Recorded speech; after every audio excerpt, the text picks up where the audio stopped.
You found the skeleton. How would you tell it's a dinosaur? You personally, how would you decide? Well, interesting question. I don't know. I'd have to do some research on that.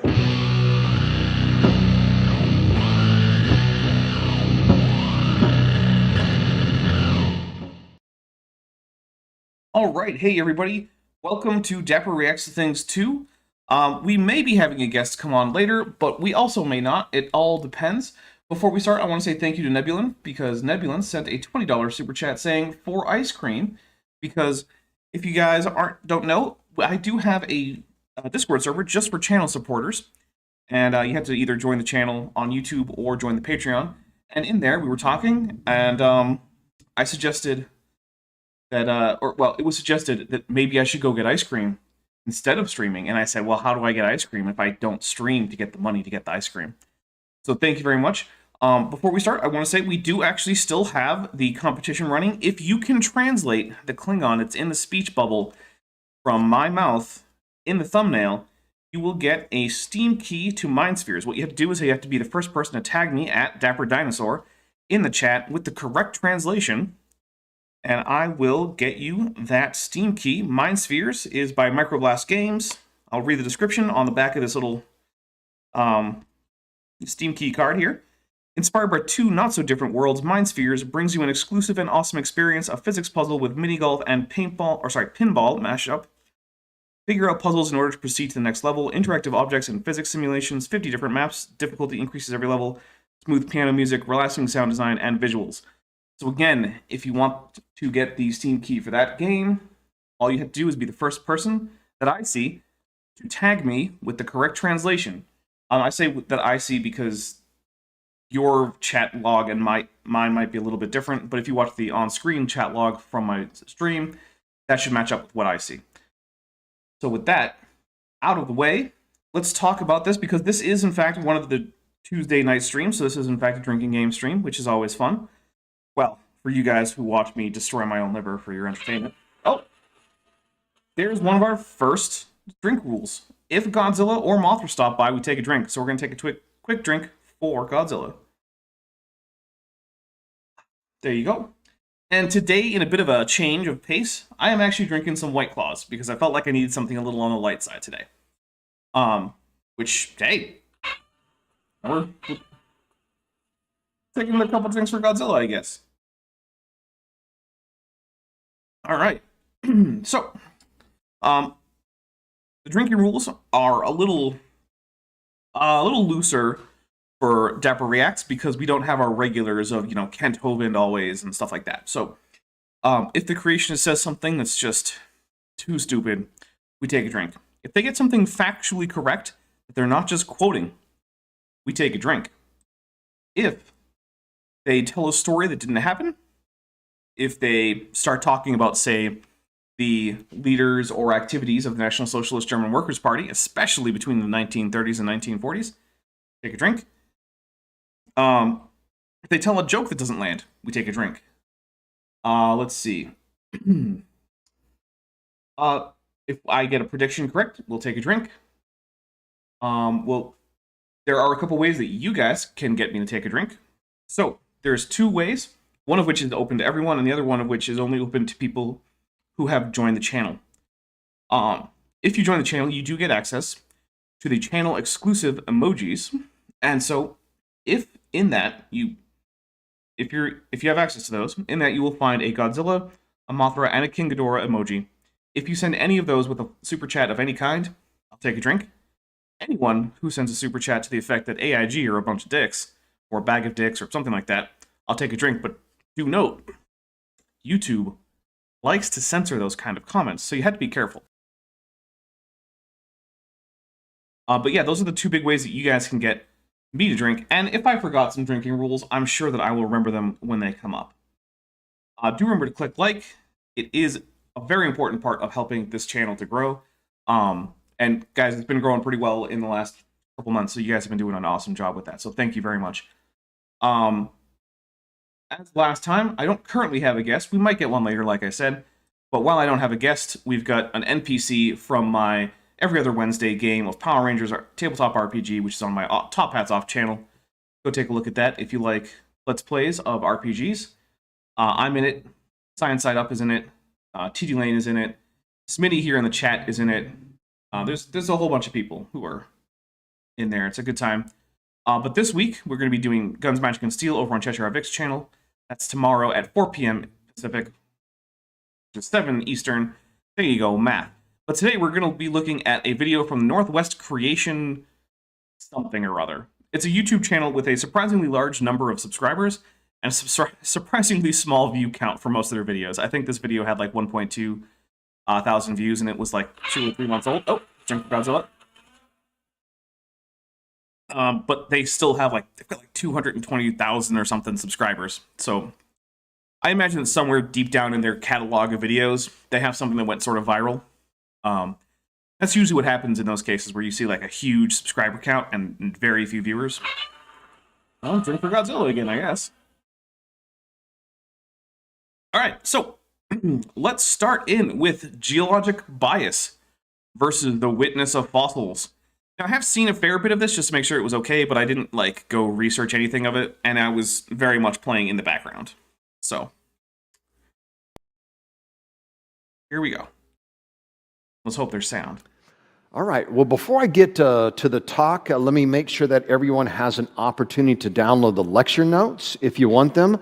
I create a PDF file that contains all the lecture notes that I will be using tonight. All you have to do is... Hey guys, if you want the lecture notes, there you go. Screenshot the screen. There's a QR code. I have no idea if that QR code works or if it leads to some kind of horrible virus or something. I do not endorse this QR code. I was going to say barcode. It's not a barcode. I know better than that.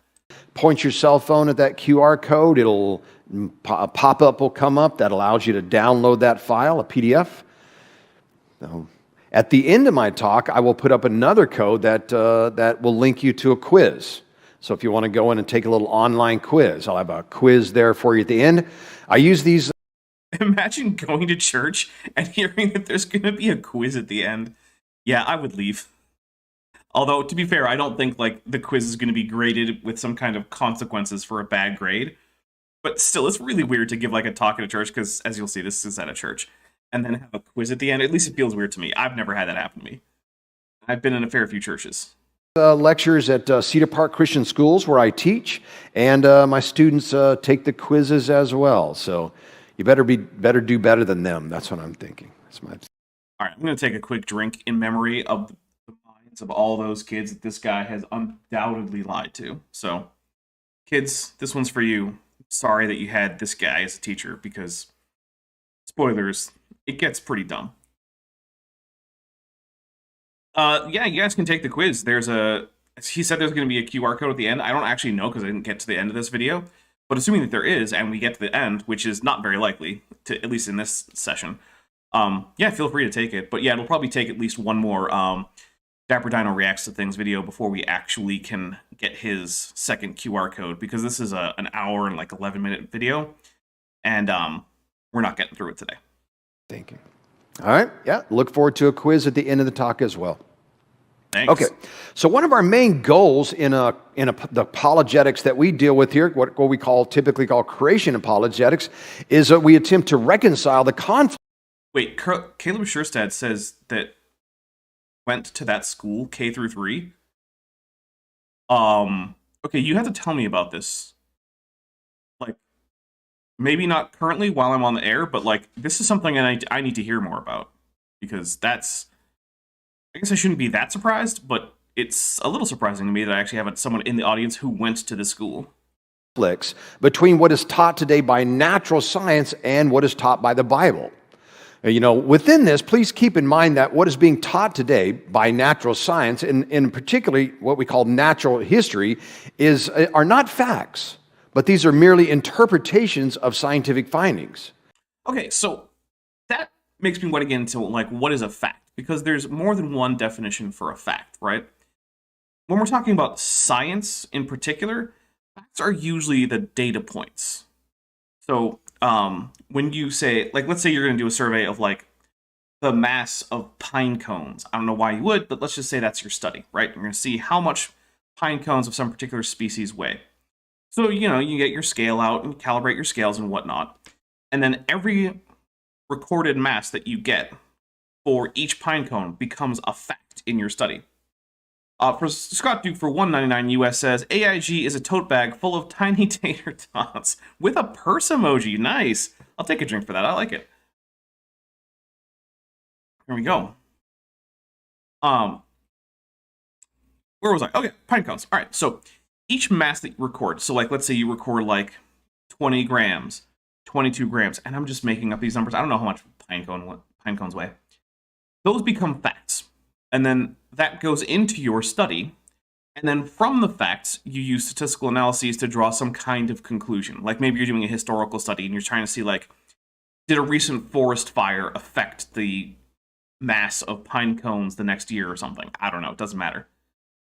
That conclusion then is not itself a fact in the same way as the data points, but it might be a confirmation or disconfirmation of a hypothesis, which can eventually feed into a theory about how something works or another. Like you might eventually develop some kind of theory about how forest fires affect the flora and fauna in the forests following the fires. Okay, great. That's cool. There's also another way that you can talk about facts, which are just things that are so likely to be true that it would require you to basically be either profoundly ignorant of the subject or to be sort of perverse to not believe it. And perverse, by perverse, I don't mean like, in the sexy kind of way. I mean, essentially intentionally taking the wrong stance is another meaning for perverse. So if you're intentionally taking the wrong stance, well then, okay, I guess you might reject what would otherwise be a fact. In these cases, then, much of what science is teaching, like that the Earth is millions and billions and not thousands of years old, that's a fact. That life on this planet has changed over its history, and there is what's called faunal succession, whereas you go through the different layers of the geological column and you're going back in time. The life that you see is different from time to time. That's a fact. So some of these things aren't facts in the way that data points are, but they are facts in that other way, where it's so likely to be true that to believe otherwise would require either profound ignorance or perversity. Here we go. So when considering for yourself what you can accept about natural history, it's important to understand the significance that worldviews have on a person's interpretations. Everyone. So to some extent, that's true, right? If you have really weird assumptions that don't allow you to follow the facts and evidence to what would otherwise be a logical conclusion, then you won't reach that logical conclusion. So that's not entirely wrong. And I'm feeling generous and thirsty, so we're going to take that as you got something right, buddy. But I'm pretty sure he's going to ruin that later on, so here we go.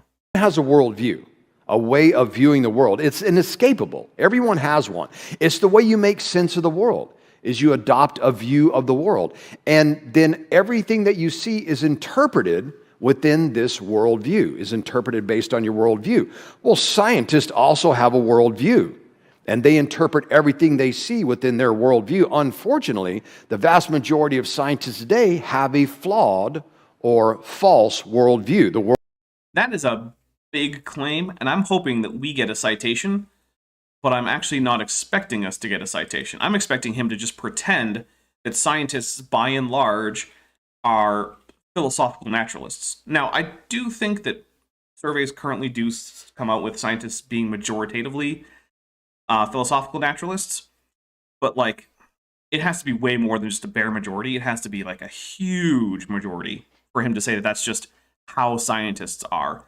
And I believe something around like 30 to 40% of scientists usually come out as being supernaturalists of one kind or another. So, although yes, I know the supernatural is ill-defined philosophically, I don't want to have that debate. Worldview of naturalism. Yeah. So we need to be. Yeah, he's not even distinguishing between philosophical and methodological naturalism. I think we'll get into it, but I'll just take a drink for a correct prediction. We should today recognize this and be very skeptical about what scientists are teaching today, in particular regarding ancient Earth history or origins. Okay, so yes, you should be skeptical. But what skeptical means isn't simply doubting what anyone says about anything. It's doubting what people say and then checking the evidence and then believing the thing that the evidence indicates.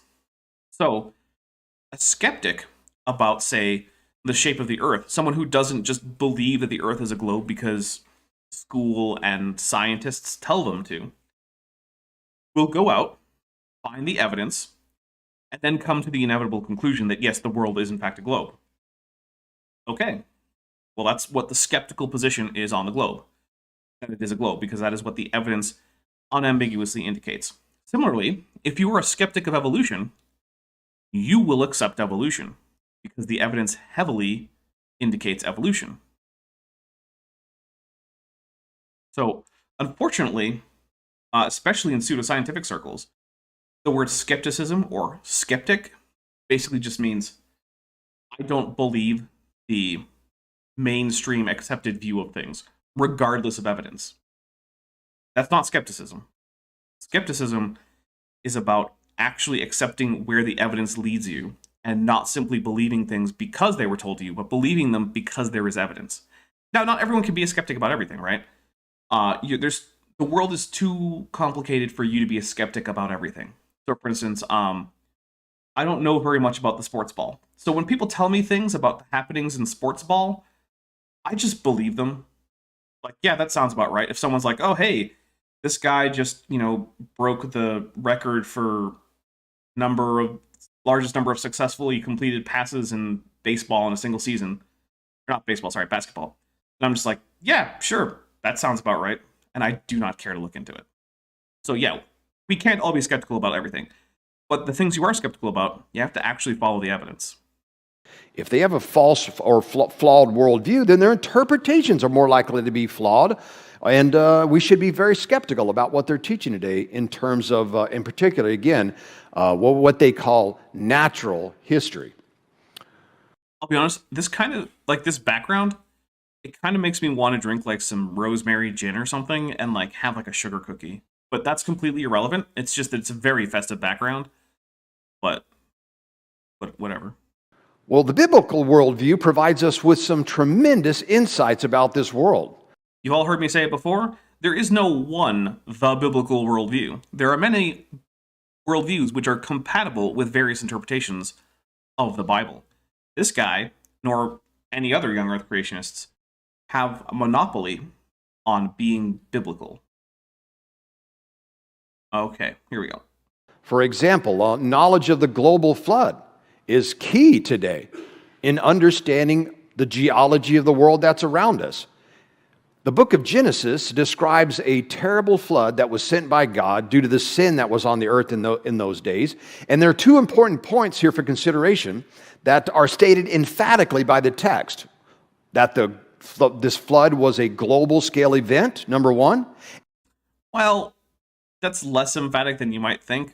For instance, the word used for it flooded the whole world is a word that can also just mean the land or an area of the world. And you can interpret the floodwaters rising above the tallest mountains as hyperbole, because the Bible is allowed to use figures of speech because it's a human-produced text, and it has the features of a human-produced text, including things like hyperbole. You don't actually have to take it as if it's saying that there was a global flood, and you can also take the global flood story as a non-literal event, even without worrying about whether or not things are being hyperbolic. But hey, whatever. And that no animal or human survived this event except those that were saved by God through the instructions he gave to Noah. Let's read the text. And the waters prevailed so mightily upon the earth that all the high mountains and the whole heaven were covered. The waters prevailed above the mountains, covering them 15 cubits deep. And all flesh died that moved upon the earth, birds, cattle, beasts, all swarming creatures that swarm upon the earth, and every man. So I don't know this guy's stance on this. I don't even remember this guy's name. But I do want to point out that generally speaking, most creationists will say that only basically land vertebrates needed to be on the ark. But swarming things or creatures that swarm upon the earth is then later expanded upon in other parts of the Bible, and you get to see what specifically counts. And it's like worms and insects. So according to the Bible, yes, all of the invertebrates that were on land definitely needed to be on the ark, or they would have died. because right here it says they died. So if you're going to take this very literally, then sorry, all those creationists who like to exclude all the invertebrates, you got to have them on the ark, because Genesis, taken the way you take it, says they all died. Everything on dry land whose nostrils of the breath of life died. Now, today, natural scientists say there has been no global flood, that there was no global flood. But let me ask this question. If there was an event like the one that's described in Genesis, what else would we expect to find other than what we actually find? A globally correlated layer of turbidite with no bioturbation and a mixture of organisms from all different ecosystems sorted rather than by, say, ecosystem or cladistic position, instead simply by hydrodynamic qualities. So things like more massive, denser, or more streamlined things at the bottom, and less any of those things up towards the top. That's what. It's also exactly what we don't see. We live on top of a flood wasteland. No, some people do though. So if you're in the scablands of eastern Washington, you do in fact live on top of a flood wasteland. And in fact, before the flood, which I believe was called the Missoula flood, although you might want to double check me on that, that area was much more fertile, and it had a fairly normal landscape, and now it's called the channeled scablands because it bears the obvious effects of a giant flood. And also, it's significantly less fertile, because after a flood, at least a crazy, catastrophic, large-scale flood like that, it tends not to be good for the soil health. More regular, more gentle floods, like the seasonal flooding that can occur in Mesopotamia or Egypt, are good for soil, but those are somewhat separate phenomena. Anyway. The evidence for this event is monumental, and everywhere we look, we find flood deposits, massive level flood deposits everywhere we look. Well, right, but you have to find a single flood deposit that's globally correlated. Finding a flood deposit here and a flood deposit there and then another one over there doesn't help, because everyone accepts that local floods can, do, and have occurred. That's not in contention. Finding a flood deposit doesn't mean there was a global flood any more than, say, I don't know, finding a desert deposit means that there was a global desert. That doesn't follow. I'm going to take a drink for like, we found flood rock, therefore all globe was flooded at the same time, which is a really, really dumb take. The world is covered in sedimentary rocks that are hundreds of feet thick. Yes, it is. We'll take a drink for getting something right. Laden with the fossils of dead plants and animals. However, when we consider the extent of the flood described in the Bible being global and how life was saved from the destruction through Noah's Ark, an act of supernatural intervention, it should not be hard to understand that the physical findings of this event could not be correctly interpreted without some very special insights. So that might be the case, right? It might be the case that without some kind of special insight, that you would not get to the exact account of, say, the Noah's flood story if it were true. That might be the case. But the fact is that if there were a global flood, that fact in itself would not be in question. It would be impossible to deny. And the funny thing is that right now we're looking at evidence that it didn't happen. So what I want you guys to see, like, I'm not sure if you can see my mouse. I don't think you can. Okay, no, you can't. So we're looking right now at what I believe is the Temple of Isis formation in the Grand Canyon, which is so called because it bears a vague resemblance to an Egyptian structure. According to some people, I don't know why, but like, sure, man, that's, if you want to say so, then great. But what I want you to focus on is about a little bit lower than midway through the picture. There's a big sheer cliff that goes all around the structure in the foreground, and you can also see it on the left and right, back in the background, slightly higher than that. That's the red wall limestone. Now, it's called that because the surface of it is red as a result of the dust that's blown onto it, and because it forms an obvious wall. It's one of the easiest to identify layers in the entire Grand Canyon because it is relatively hard and so it doesn't shear away at like sloping angles. It just tends to be very vertical, and it's very obvious the whole way around the canyon. The Redwall limestone is, as the name implies, made of limestone. Now, limestone is made of organisms' skeletons. Trillions upon trillions of microbes with calcium carbonate little cell walls, basically, died.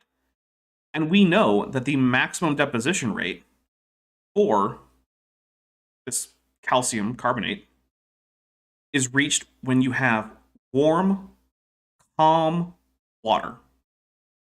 Which, you might be able to get warm water during the flood. In fact, given the heat problems, you would get very warm water.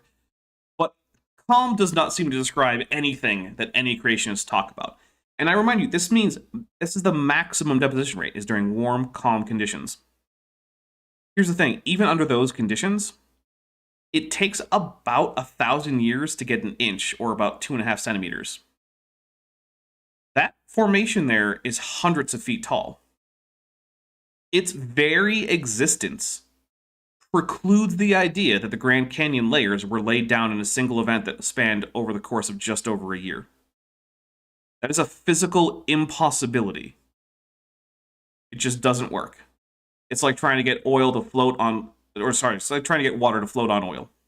It's just not going to happen. So, here we go.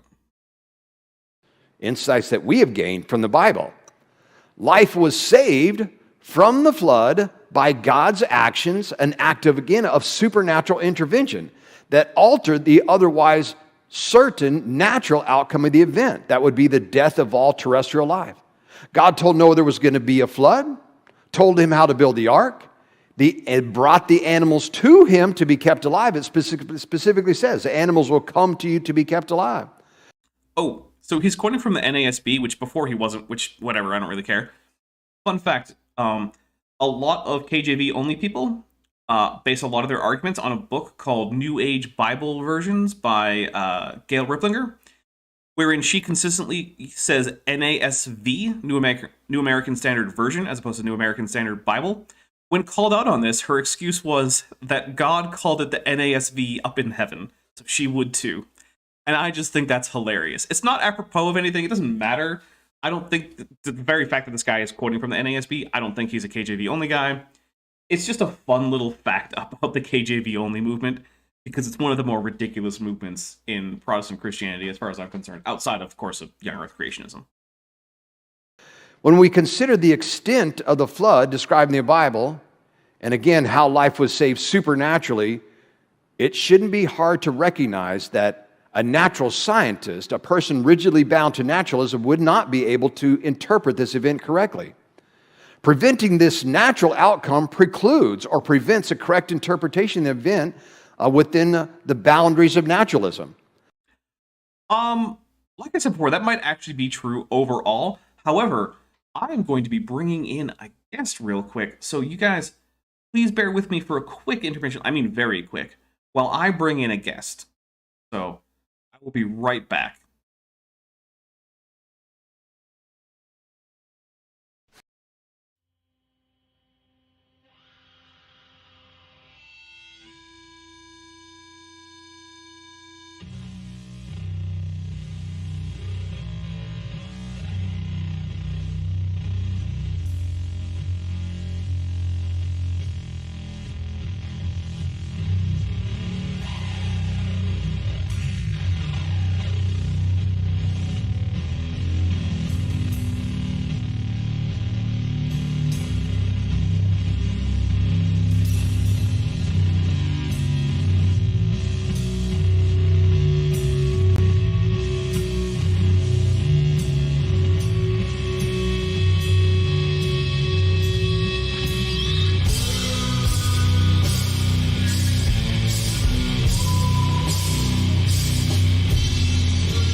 right, everybody, welcome back, and I now have a guest with me.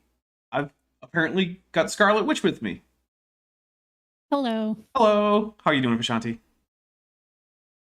I'm here. Do you have a drink? That's the important part.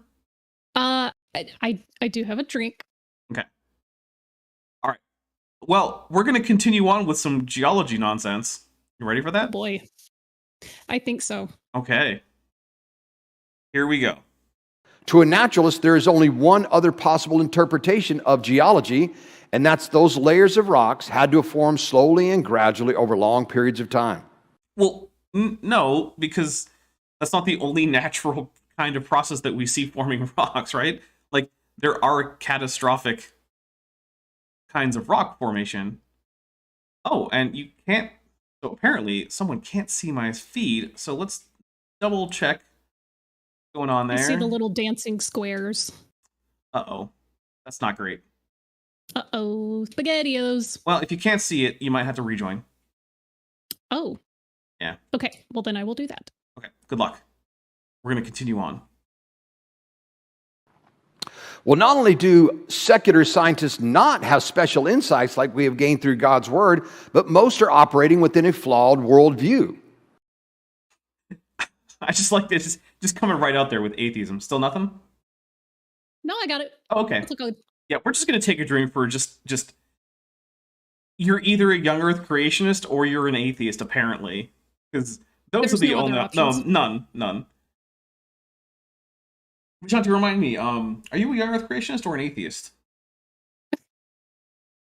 I forget. No. Oh, right. Oh, okay. Got it.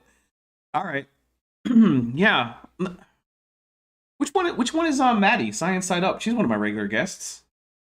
Hmm. Is that Those are the only two options. Well, she must be one of them. We'll have to find out later. Same thing with Bent Hovind. That's the only two options. Young Earth creationist or atheist. Yep. There's no in between. There are no other options, apparently. No other options. Much of scientific inquiry today is based on atheistic worldview, the belief that there is no God. No, it's based on methodological naturalism, which says because an unpredictable supernatural being with omnipotent power isn't something that we can take into account in terms of things like mathematical quantification or making predictions about future occurrences of, experimental results, we don't allow that to become a part of the science because it is fundamentally outside of what we can use in science, right? The point of science is to have things that you can use to make predictions about future data. Now, that can be future data about the past, right? You can say, okay, I predict that if my hypothesis about the past is correct, when I go look in this place, I will find this evidence. That's a prediction about future data from the past. Sorry, I'm laughing at Robert Madewell in the chat. No transitional Christians. Nice. But the thing is, if you just assume, well, okay, maybe today when I do my lab work, God is going to come in and alter it in an unpredictable or any fashion, ultimately. Well, then you can't make predictions based on that because you can't guarantee what God's going to do next time. So you can be a theist and a scientist, but you can't put God in your explanation for the science because it's not a useful explanation in science. Counterpoint. Nuh-uh. Oh, good point. Well, with that... Checkmate, atheists. Or if, I guess, the young Earth creationists are wrong, checkmate everyone who isn't an atheist, which is essentially only young Earth creationist Christians, because those are the camps that you can be in. Sorry, I know some people out there might think that you're like Hindu or Buddhist or Jewish. You're not. You're just atheists, all of you. Nope, just atheist. Yep. Minnie Karen says everyone knows it's either Jew or hell. Oh, that... I feel like most rabbis would disagree, but what do I know? I'm not Jewish. When atheism is applied to the understanding the world that's around us, it has led to what we call philosophical naturalism. Yes, if you apply atheism as your worldview to your philosophy, you do arrive at philosophical naturalism. However, methodological naturalism is another Well, another matter, and we're going to take a drink for just completely ignoring the difference between methodological and methodological and philosophical naturalism. That's what I'm trying to say. I have words. Words are good. Okay, here we go. You're at least a round ahead of me, so I'll give you that one. That is the view that everything came into existence through purely natural processes, and that all physical phenomena must be interpreted as occurring through purely natural processes. This is what we call philosophical naturalism. But also, we don't have any evidence that they didn't. Yeah, that's one of the things is like, what would be the evidence of a supernatural origin? And I can actually think of some instances where I would seriously entertain a supernatural explanation for things, right? Like if we had... Like what? So, for instance, if we did in fact have evidence of a global turbidite deposit that was actually correlatable across the entire globe, I don't have a great natural mechanism for such a thing. So that would make me seriously consider some kind of, shall we say, exotic explanation. Another thing might be like a persistence of, say, like living organisms in an environment that's fundamentally unsuited to supporting their biological processes. So, like, if humans just happen to find themselves sailing around on the metallic hydrogen seas at the core of Jupiter, I'd be like, yeah, that seems a bit odd since, you know, we can look and like oxygen is apparently necessary for us to live, and normally our cells can't withstand these kinds of temperatures and pressures, and yet here we are, like an ongoing miracle. Like, yeah, okay, that would probably be But good. also surfing Jupiter's, seas would be pretty cool. It would be pretty cool. And yes, I am being a bit speculative with the idea that you could float a boat on a metallic hydrogen ocean. I don't actually know. Without being crushed. Well, it's a very strong boat. Okay, that's fair. Also, it would have to be very light, because I imagine that even in a liquid metallic form, hydrogen is also very, very low density. It's an aerogel boat. I think I can grant that one. Aerogel boat, yeah. Yeah, aerogel. Got it. If you guys don't know about aerogel, it's really cool. Look it up after the stream, because you guys definitely want to finish the stream. All right, here we go. This is the position that has been adopted by the scientific community. No, that is why they call that's why they call a scientist today. Another name for a scientist today is a naturalist. No, that no. was a term that meant the same thing as scientist, but it wasn't about your philosophy. It was about you were studying the natural world. You were going around looking at plants and animals and rocks and clouds or whatever. Why they named it a naturalist. Right. It had nothing to do with your philosophy. Naturalist. In fact, many of the most famous naturalists in history were theists. Most of them Christian, in fact. Yeah, it turns out most modern branches of science, the first people to practice them in a systematic way with careful note-taking, Christians. But were they real Christians or fake Christians? I mean, I don't know what this guy's definitions are for Christian. Maybe he's like one of like the landmarkist Baptists who are like, you're not a Baptist, you're not a real Christian. But I don't know. Actually, who was it? Caleb Tristad might know, because he apparently went to the school that this guy teaches at. So let us know. Is that like a landmarkist Baptist school, Caleb? And if not, let us know like what the denominational affiliation, if any, is of that school. Charles Darwin was an unpaid naturalist on board the HMS Beagle, and that's why we call our science museums natural history museums. Taking a drink. It couldn't be because they're the history of the natural world. Right. That's exactly why they're called natural history museums. Because they're about the non-human history of the world. That's why you also have things like anthropological museums and things like that that are usually separate. Now, granted, there's going to be some mixing, right? Because humans are part of nature, and there's no hard line where nature stops and humanity begins.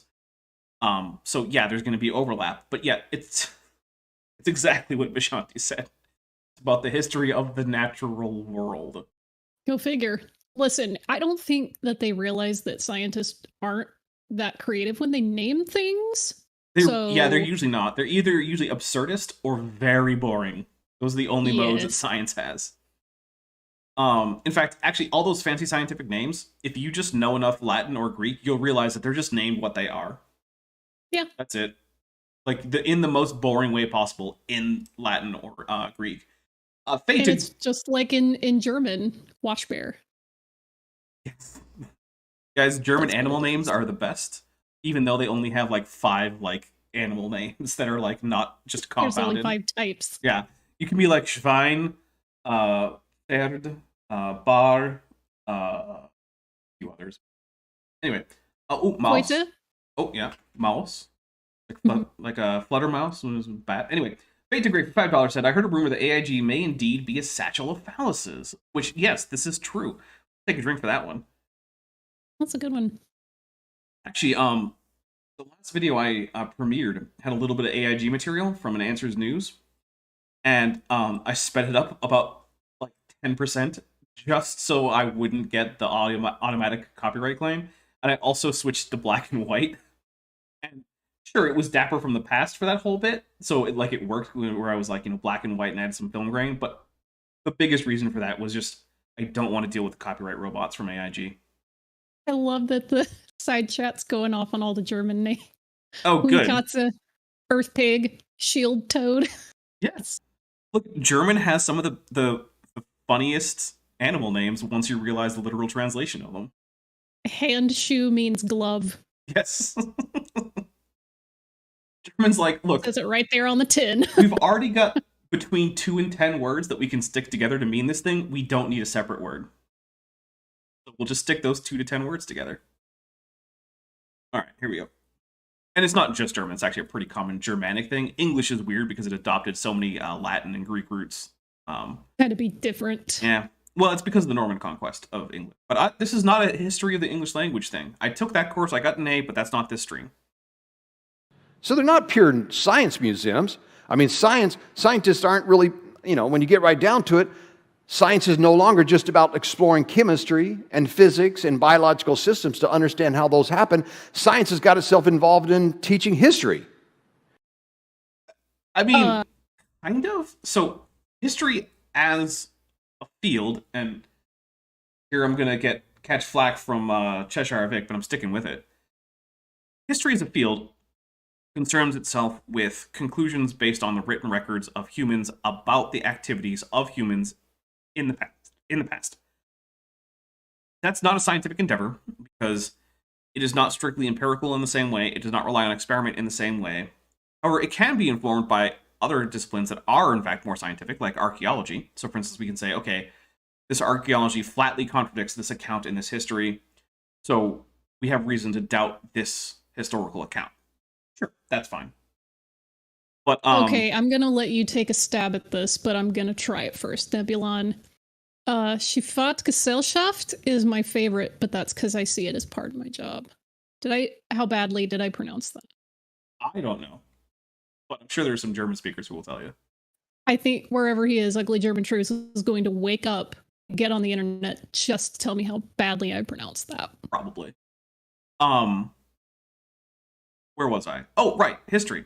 So what science often does do, though, is make conclusions about the past.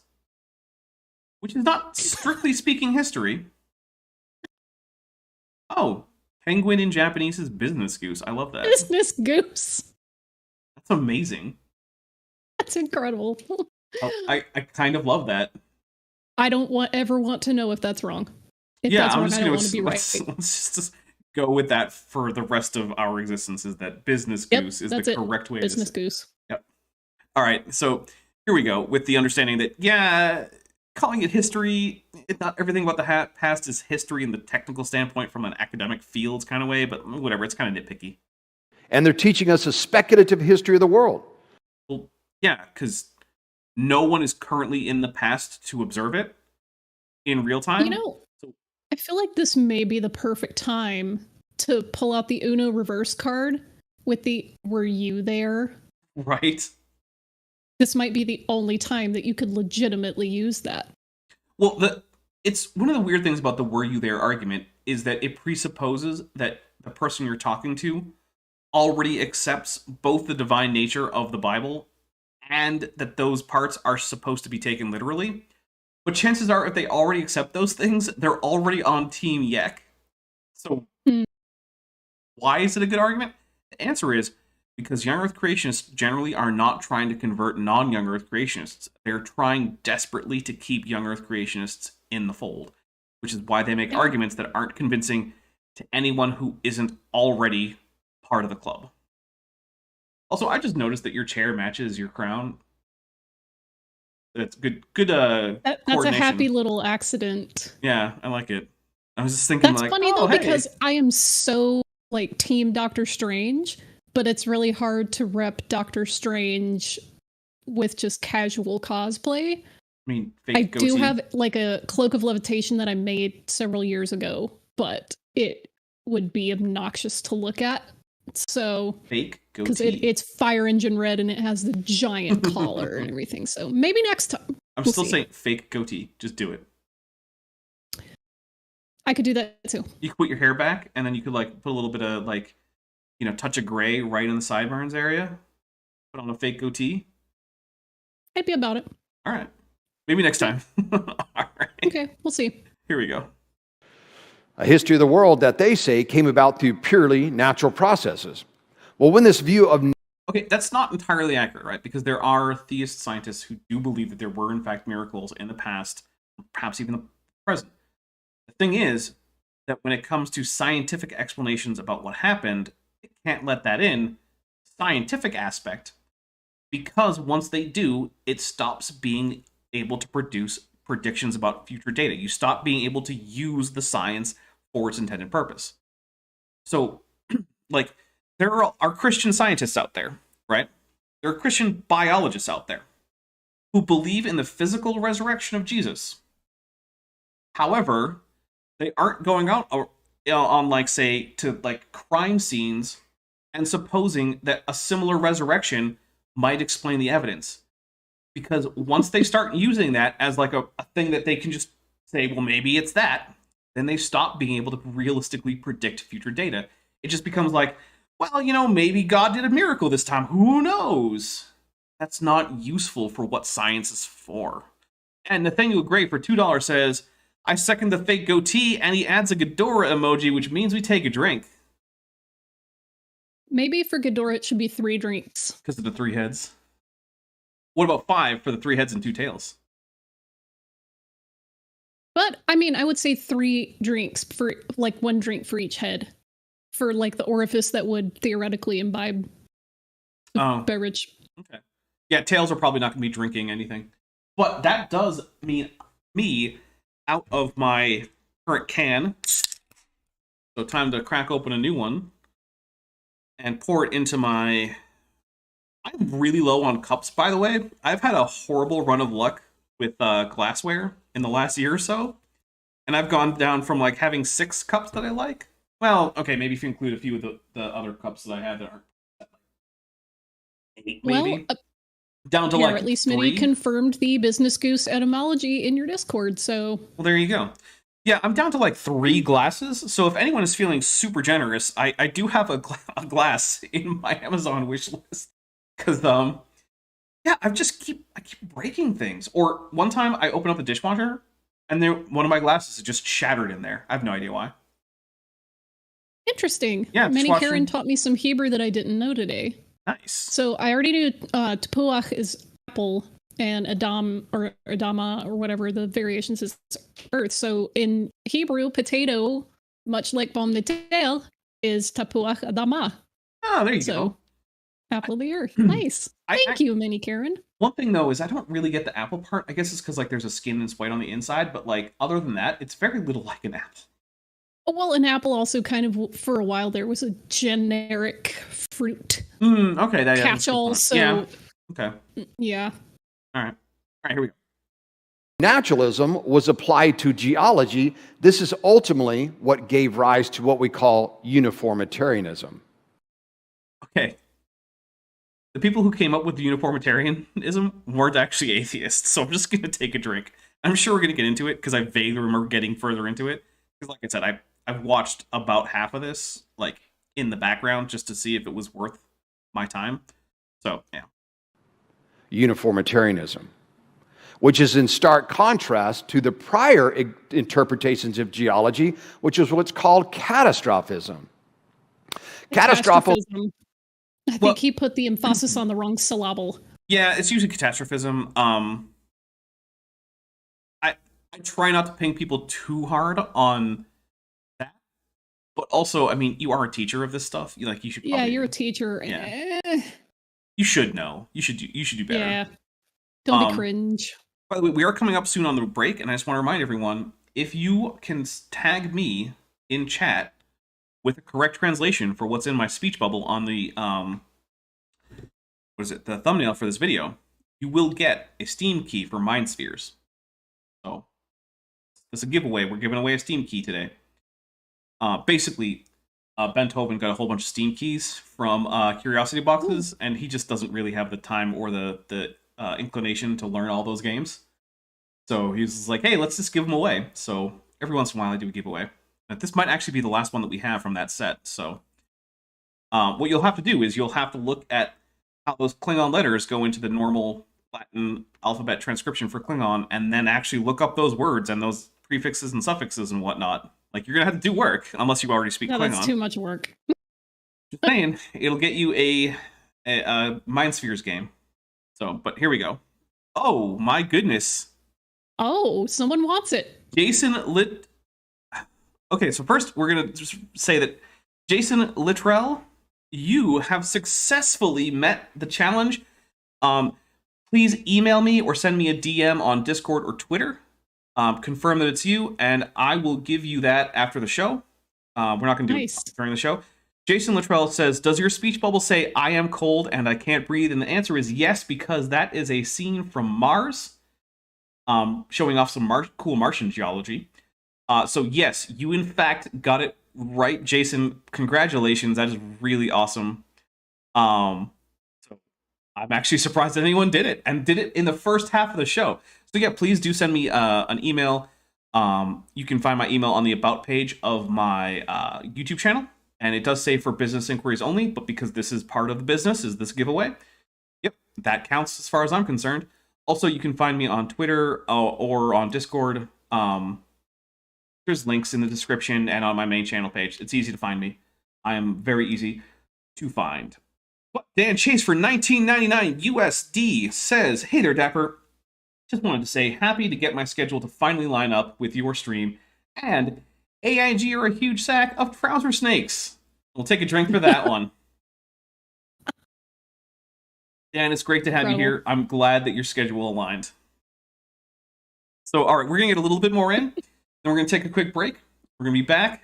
I'll have some fresh cans of hard seltzer that almost tastes like fruit. Because actually, Ben Tobin had never had a White Claw, and he was like, what does it taste like? And I was basically like, it's kind of like mildly alcoholic LaCroix. Yeah, that's exactly what it is. Oh. It's like, it reminds you of a fruit. It's malt liquor if it wanted to be a LaCroix, it just thought about one time. It's sort of like if someone in the next room says, lemon. And you're like, oh, I remember what lemons taste like. And that's like having just the essence of lemon. But I might get a mango one, because I like mangoes. Anyway, here we go. Was the view that the Earth's geologic features were interpreted through major catastrophic events, most notably the biblical global flood. The geology of the world prior to around the early 1800s was interpreted as having occurred through the global flood that was described in the Bible. So that's true, and we're going to take a drink for it being true, and then we're going to go talk about why that's true and why it's not a really good point. Okay, that's true. However, it's true because up until that point, no one ever bothered to actually look into geology. Right? Like, no one had actually said, okay, let's actually examine both the physical structure of the rocks of the Earth as we see it now, as well as processes that we can see forming rocks today, like volcanoes and rivers and desert sand dunes and things like that. Let's look at these and actually write down what we're seeing, make hypotheses, test them, figure out things like the law of superposition and things like this. Like what can physically explain these features of the Earth? Because literally no one had done that before. Yes, it's true that most Europeans defaulted to a fairly literalist reading of Genesis. regarding the flood and had that as their explanation for the basic shape of the rock formations on Earth. I don't think it's a great point in your favor when you say, hey, before anyone checked on it, everyone believed this. So we should too. No, that's... It's almost like they don't understand that our knowledge expands over time. Right? It's the same argument as like, hey, before such and such a date, everyone followed the doctrine of humors, and so you should totally go bleed yourself if you've got too much blood, or, you know, maybe induce vomiting if maybe you're phlegmatic. I will say that No. one of the very few times that Kent Hovind has made me laugh is when he was talking about the doctrine of humors, and he said, you know, that's what, George Washington died from being bled out. If they hadn't have bled him for so long, he might be alive today. That joke actually wasn't that bad. Yeah, that was a pretty decent Kent Hovind. That actually made me laugh, so kudos. But yeah, it's the same argument as like, hey, people used to believe in the doctrine of humors, so you should totally go to the barber next time you're sick and let him draw some blood into a little bucket. That'll make you feel better. Oh, and Many Karen for 15 shekels says, got it. AIG are a bunch, and you're going to have to take this one. Parmashtakim. There you go. Which I'm going to assume, because I don't know very much Hebrew, guys. I'm assuming that... Mine's... Okay, that's really an archaic Hebrew word, so there you go. I'm going to assume that is in fact what I think it is. I'm going to take a drink for it. Well, it's plural in the masculine form, so there you go. Yep. That's actually, a big hint. That reminds me, I once saw someone going on about how all these words in Hebrew ended in "im," and I'm like, yeah, it's almost like that's the masculine plural ending in Hebrew. What do you know? Be like, wow, there's so many words in English that end in ing. Oh, weird. Yeah, that's how we describe a present tense verb. Weird. Or a gerund, or a present participle, or an active participle, depending which naming convention you like. But anyway, we're gonna take a quick drink, guys. I'm gonna go get myself another couple of cans of this. We're also going to take a quick break, which he may or may not drink. All right, guys. So please stick with us. We will be back in just a few minutes. Enjoy the music again, which hopefully this time will be on the right intermission, because keep screwing that up, because now I have like 3 intermission videos for different purposes. So sorry, guys.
welcome back to, well, I mean, me and Vishanti, you guys, I don't know if you guys went anywhere. But yeah. So we are going to continue on, and I do think I just noticed that someone joined my server. And if that is you, Jason Luttrell, let me know, because I owe you a copy of Mind Spheres on Steam. Because you actually bothered to translate Klingon. So not everyone's willing to do that. So yeah, here we go. And sorry, I know that you guys could probably hear some background noise. I turned the air conditioner on during the break because I don't hear anything. Oh, well, maybe that's good. Never mind. Maybe you guys didn't hear any.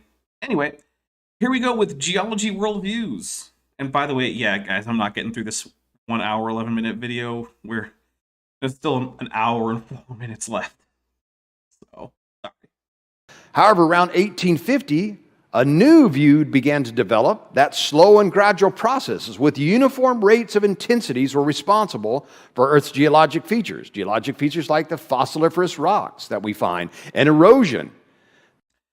We have a new super chat from Nathaniel Gray for $2 who says, AIG are a box of gooey ducks with a Godzilla emoji. Geoduck.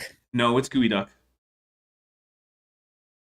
It's not pronounced the way it's written. I'm sorry. I used to live in the place where they're from. That is nonsensical. I agree. I hate it, but it's how it is. But we're still going to take a drink. Because I read it like a Pokemon. Yeah, but it's actually a clam that looks surprisingly like a penis, especially when you pull it out of the water and a whole bunch of water squirts out the end of it. And then you clean it out and you cut it up and you eat it. Because it's a gigantic clam. Okay. Yeah.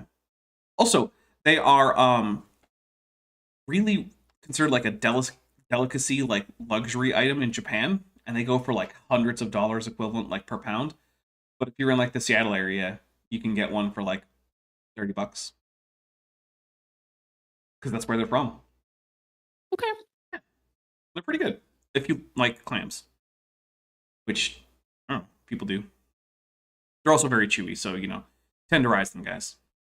I'm alright. Yeah, well, you don't eat clams normally anyway, so. True, but also just that texture is a little... It's fine. Mollusks are great. I've had many kinds of mollusk. This view became known as uniformitarianism. Well, the concept of uniformitarianism was ushered in by two champions of natural science, one James Hutton shown here and another by the name of Charles Lyell. We'll see him in a second. James Hutton was an anti-catastrophist who argued in his book in 1785 titled The Theory of the Earth for uniformity of causes to explain the Earth's geologic features. He asserted that sedimentary rocks... Real quick, we have another super chat from Nathaniel Gray, who is trying to put my hypothetical kids through college right now.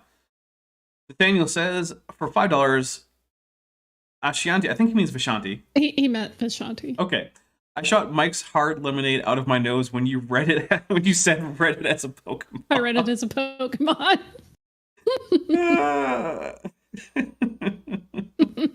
It is actually pretty great. All right, here we go. Thank you. are the result of a cyclic process of erosion and sediment deposition, processes that he argued do not change over time.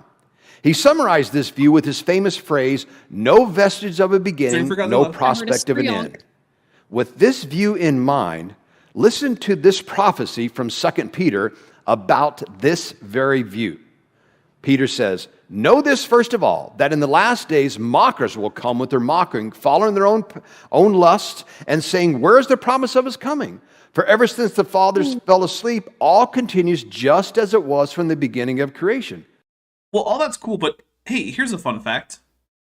James Hutton was a theist. Now, he wasn't a traditional Christian in like that he was like a member of the Scottish Presbyterian Church, as most Scots were at the time, but he wasn't an atheist, and in fact did believe that there was a God out there who had created the world or the universe or whatever, and so he was not, in fact, a philosophical naturalist. So You're gonna drink for just lying about people. It's like, it's atheist. No. Also, like, wow, he's actually using the NASB. Yeah, well, I did mention that before you got here, that like apparently this guy is not a KJV only guy, which is Good. it's a step up.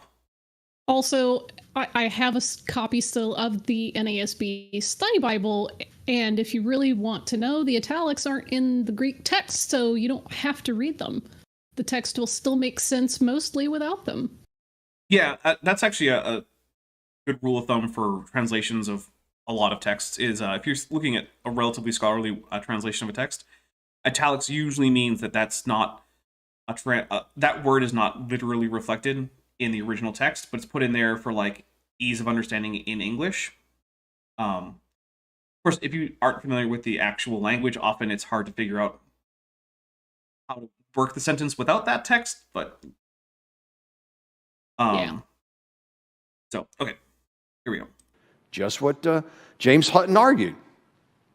That is the prophesied view that forms the basis of uniformitarianism, that all continues just as it was from the beginning. Now let's read on. For when they maintain this, he says, when they maintain this, Okay.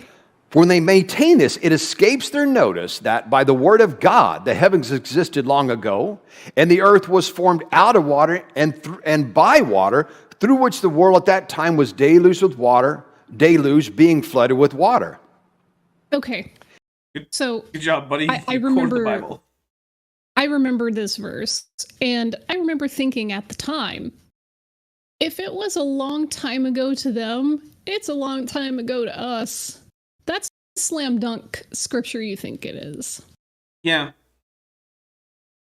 It says the heavens existed long ago. The KJV says the heavens were of old. I believe that is a So quote. it was old 2,000 years ago. So it's older now. So how are they saying that the earth is young?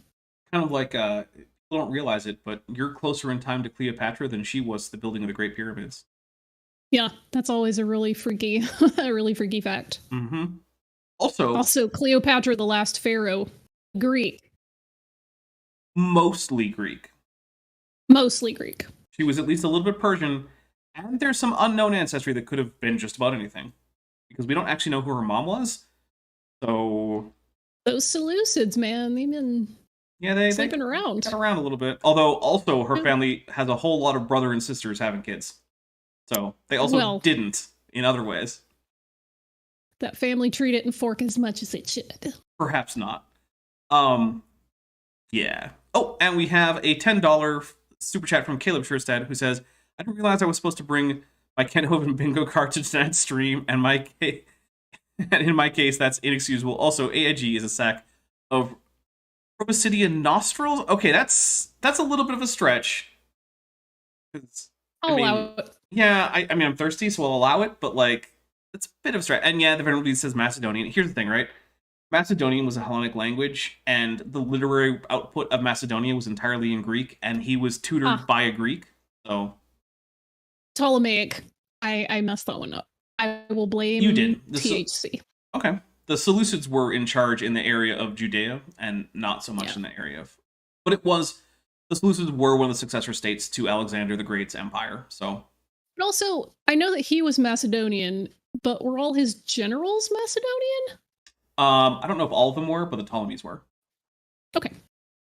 But again, Greek was still the main literary language in Macedonia, and, like, most people... So we don't actually have great evidence as to exactly what Macedonian sounded like, but most people probably couldn't distinguish it from another ancient Greek dialect. Like, you give it to most people, they probably say, well, there's, like, Attic Greek and, like, you know, Ioric Greek and Macedonian Greek. So, there we go. It states that their worldview, note again, causes them to be willfully ignorant of this fact, as it also reads, or as the ESV reads, causes them to deliberately overlook the fact that the world was flooded with water. Okay, I actually appreciate his choice of Bible translations, because the ESV and the NASB are generally, like, reasonably scholarly, and they don't have, like, a heavy theological bias in terms of their translations. They tend to be fairly literal, and I appreciate that. It's a minor thing, but like, I think it's important to use a translation when you're trying to talk to people who aren't already in the same camp as you.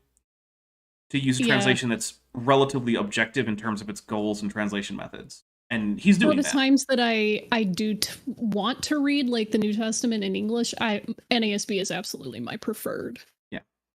My preferred translation. It just like NIV's fine for like general people. That's cool. I'm not going to dunk on it, but it paraphrases way too much for my liking, and I feel like that kind of robs the text of a lot of its meaning. So yeah, NASB at least really try to like pull it back and stick a little closer to the source, which I feel like it flows fine. Yeah. I agree. Well, in 1830, Charles Lyell argued in his book Charles Lyell, devout Christian, titled Principles of Geology for Uniformity of Intensity. He asserted that the same gradual processes occurring today were responsible for all Earth's geologic features. He summarized this with an oft-quoted saying, "The present is key to the past." But wait, Kit Hovind said that Lyell and all those guys were atheist liars and stuff. Yeah, it turns out they weren't. Yeah, in fact, to be fair to Charles Lyell, he had basically, after he started his geology work, he had, for the rest of his life, a big conflict in his mind and his writing about how to reconcile the fact that he remained a devout Christian with the things he was finding, which didn't seem to square with what he thought of as his, the more obvious interpretation of the Bible. But, like, yeah, lifelong devout Christian, as far as I can tell from history. And, like, that's not He recanted his Christianity on his death. Yeah. You know what? Like, you guys, JK, I was an atheist this whole time. Goodness. Lyell wrote in an 1830 letter to his friend George Scrope about his agenda to free the science from Moses. Yep, meaning that he wanted the science to no longer be beholden to a literalistic interpretation of the Torah or the Pentateuch, or if you're not familiar with either of those terms, the first 5 books of the Bible, which are traditionally attributed to Moses, except for a few bits, like the part where it talks about when Moses dies, because how could he have written that if he was dying? So, spoiler alerts. There are some camps, unsurprisingly, that say that God narrated that part to him and he wrote it down and then he went off and died. And he went off. Yeah. Man, that'd be a weird thing to be like, okay, Moses, I want you to write this. And Moses is like, wait, what? Moses just chilling out, like, and then he slept with his father. Wait a minute. But yeah, by the way, spoiler alerts. No scholar of like the Torah who really serious at all about the evidence takes seriously the idea that Moses wrote the Torah. In fact, most of them don't really take very seriously the idea that Moses was a real historical figure, at least as reported. Yeah, it's kind of in the between historical and legendary and all that. There may have been a figure on whom he was based, which is the case for many legendary figures, but 2-3 for $2 says AIG is a bag of George Scropes. You know what? It's close enough. There's a good pun there. You know me, I love a good pun. Yeah, well, puns are pretty good. Oh, Nathaniel Gray says it's called ghostwriting. Duh. You know who not very famously, but in fact very much, had all of his books ghostwritten? JFK. That could be a lot of people. JFK Jr. Yeah, basically all of his literary output was not him. Well, that's why, because he's still alive. Yeah, his whole like persona was mostly a facade, but whatever. It was to fool the elites, man. Oh, right, because he was going to get rid of the Federal Reserve. That's why they killed him. That's right.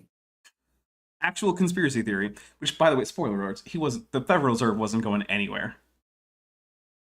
Also heavily influenced Charles Darwin, who is said to have had a copy of Lyell's book with him on his famous voyage to the Galapagos Islands.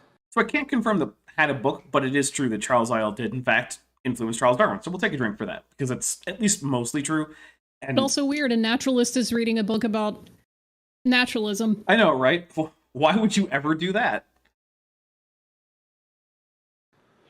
Of Well, all these two things. views, catastrophism versus All right, we're going to take a drink from Monument Valley, Utah, because guess where Monument Valley is, everybody? Arizona. So I'm going to take a drink because that's the thing that's in every spaghetti western ever, and it's in Arizona. In fact, there are like museums far away from Monument Valley in Arizona about Monument Valley because of its use in Hollywood. We're taking a drink from Monument Valley, Utah. And the thing is, this isn't even the first time I've seen creationists mix up things in Utah versus Arizona. You guys, this is an example of endogenous, like, creationist retro canon insertions. One of my favorites was you can trace back who was listening to whose seminar based on if they call it Monument Valley, Utah, Monument Valley, Arizona.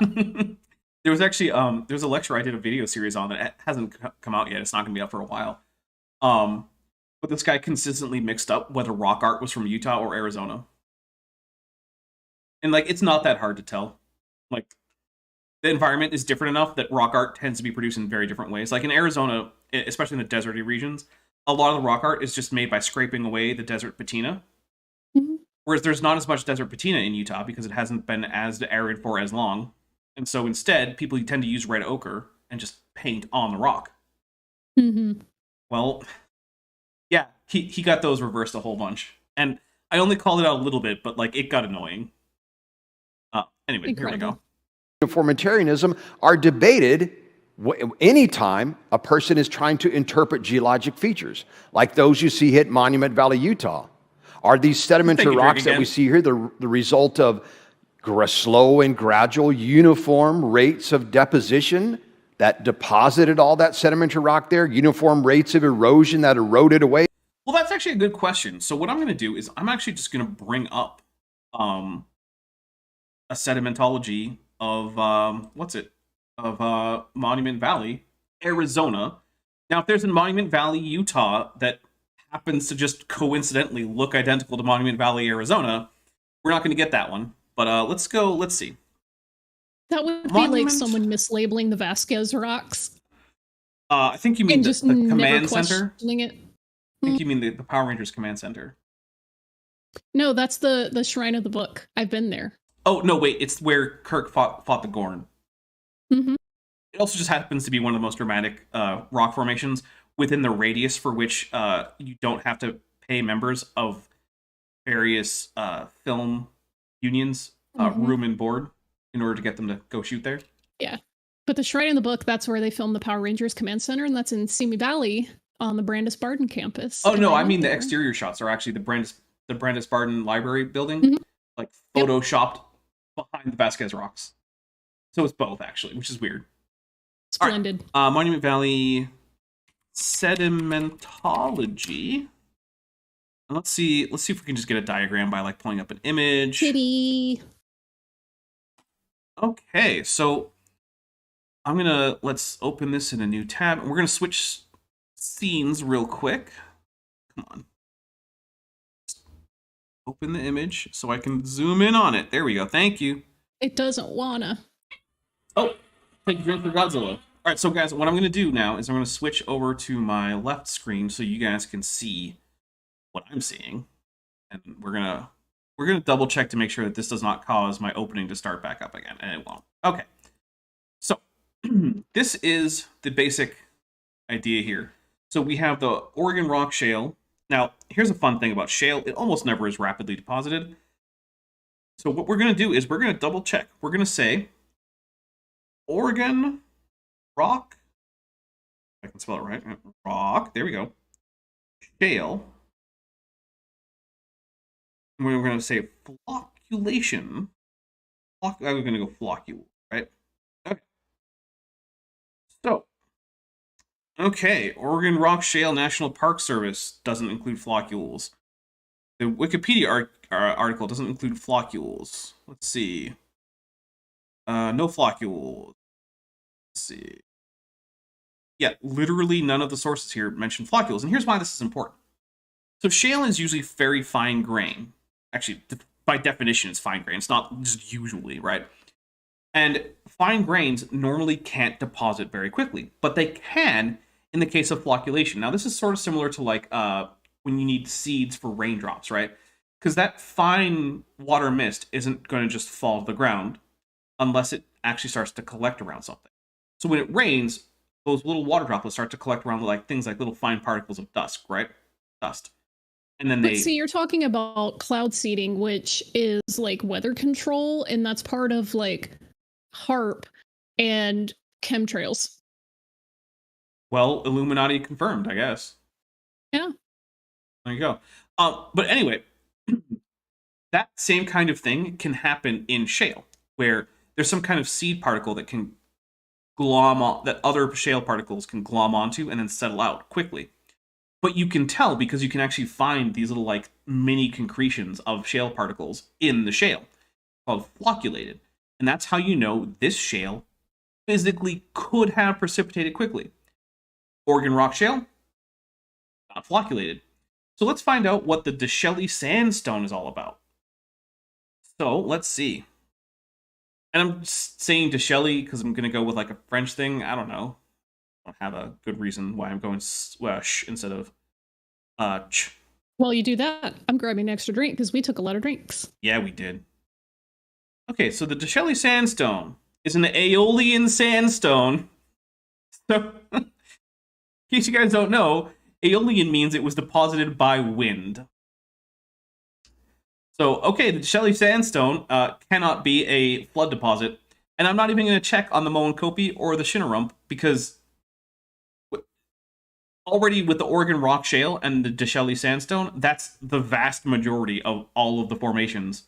So, no, none of this can be flood deposits. It just can't. So now that we just very quickly checked, spoilers, guys, I already had a good idea that the Dasheli sandstone was probably going to be Aeolian because a lot of the sandstone in Arizona is in fact Aeolian. So yeah, let's continue on with the video while Vishanti gets herself a new beverage. All that sedimentary rock that's now missing? Because understand that what you're looking at here is sand. The sandstone that's in this area is new rock. These are particles of sand that were transported this area and deposited there at least as high as the tops of those monuments originally, forming a vast floodplain. Okay, spoiler alerts. Aeolian sandstone doesn't form in a floodplain, everybody. So, yeah, now the shale is almost certainly deposited by water. But here's a fun fact. Most of the Aeolian sandstone in the southwest of North America formed during the arid phase of the formation, the existence of Pangea, right? Before that, you get marine deposits, including marine shale, because the water levels were higher. Oh, sing for Godzilla. So, while I guess you could say that a marine transgression is sort of like a floodplain, it's not though, because floods are high energy events. Marine transgressions are low energy events. And in fact, you only get unflocculated shale in low energy environments. So yeah, marine transgression, it's marine shale. And then you get a desert deposition because again, Aeolian sandstone, which has nothing to do with like garlic aioli. Instead, it means wind. Which is fancy mayonnaise. Well, actually, so apparently I looked into it. Search your heart. Search your feelings, Dapper. You know it to be But true. I looked into it, and apparently aioli doesn't need any kind of egg material in order to be aioli, so it can also just be a fancy oil dressing. Just saying. Okay. Search your dietary requirements. You know it to be true. All right. Well, sure thing, Darth Vishanti. So yeah, we have a low energy marine deposit underneath a wind-borne deposit. None of this can be reasonably described as a floodplain. So we'll continue on. And the thing is, look guys, it took one Google search for each of those, and just knowing the littlest bit about what to look for. This is not like rocket science. You need a degree in geology to figure out that this does not work for a flood. So here we go. Then all the material that's missing eroded away. Did the deposit happen slowly and gradually? Did the erosion of that material happen slowly and gradually? Or did this happen catastrophically? Well, because the major rock formations could not have been deposited catastrophically. We know at least that couldn't have been catastrophic. If only there was some way for us to find out. Yeah. Now, for the erosion, I'll actually say, like, it's a lot harder to determine, right? When you have extensive erosion like this, it could have happened quickly. It's hard to say, although that would be a huge amount of sediment to be eroded away in one go. You would expect to see a corresponding deposition of all the sediment where you could actually check and say, hey, this giant formation of something like turbidite or tsunamite or something like that has the characteristics of the constituents of the Monument Valley rocks, right? Like, it's got some like sandstone in the shale with the same kinds of like radiometric, or not radiometric, but just different kinds of elemental isotopes and things like that match. So it's probably from the same place. Because fun fact, isotopic ratios vary from place to place on Earth, and you can actually use isotopic ratios to help determine where things come from, which is just a fun little tidbit there. All right, Yeah, it's just a mystery. We'll never know. Yeah, no, there's no way. You can't possibly do science about the past. Well, catastrophism makes much more sense of what we see there, especially since all that sand is missing. Where did all that missing sandstone go? Oh, Erechamian did in fact correctly translate it, but yes, unfortunately someone else did already. And I am waiting for the confirmation on that one. Actually, it's possible I got it on like Twitter because I'm not really checking, or on email. But please do send me the email so I can make sure that you are in fact the person who deserves the what am I even talking about? Stream key. Stream key, that's it. Thank you. Man. All right, here you go. It's been a long day already. It was due to a catastrophic sweep away, or from the Grand Canyon. Did the layers of the rocks we see at the Grand Canyon form slowly and gradually over long periods of time? Well, we already established yes, because at least one major element of the Grand Canyon rocks is limestone that's hundreds of feet tall, and it literally physically can't deposit quickly enough to have been deposited in a flood. Also, there's the fact that there's no particular reason why a whole bunch of, basically marine algae skeletons should just happen to deposit in the middle of a flood rather than evenly throughout it. Like, why did this? I can't stop laughing at this caption though on the photo. It says the biblical flood cannot be correctly explained by naturalism. True. Yeah. Well, you know what? We'll take a drink. That's true. I feel like that's a pretty good contender for r/self-aware wolves. Right. But like, yeah, there's another thing. It's like, okay, so you have a middle. Ah, shit. You're in the middle of a turbulent tricky. flood. Sorry. You're in the middle of a turbulent flood. There's water sloshing all over the place. And for a big portion of it, for some reason, somehow, a whole bunch of algal skeletons, essentially, decide to collect right in the middle.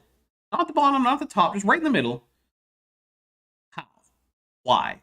What is the mechanism for Reasons. this? Yeah, there is no detail on that.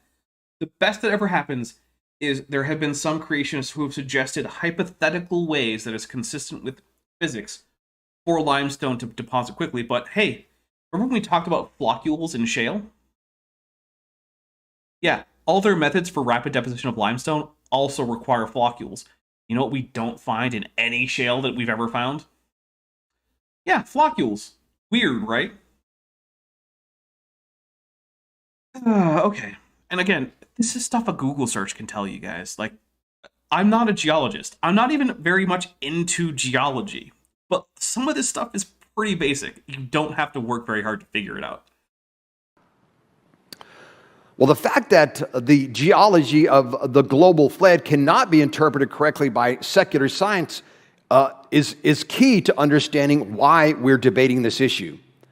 Again, natural science is bound by rigid philosophical naturalism, and I argue that it's impossible for a naturalist to correctly interpret the geology of the world because the flood itself was not a purely natural event.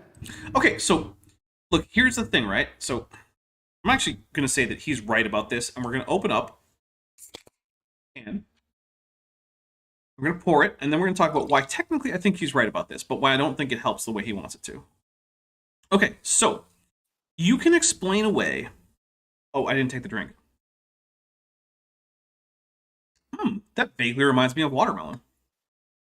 So you can explain away all the evidence if you're willing to just continually invoke as many miracles as needed, right?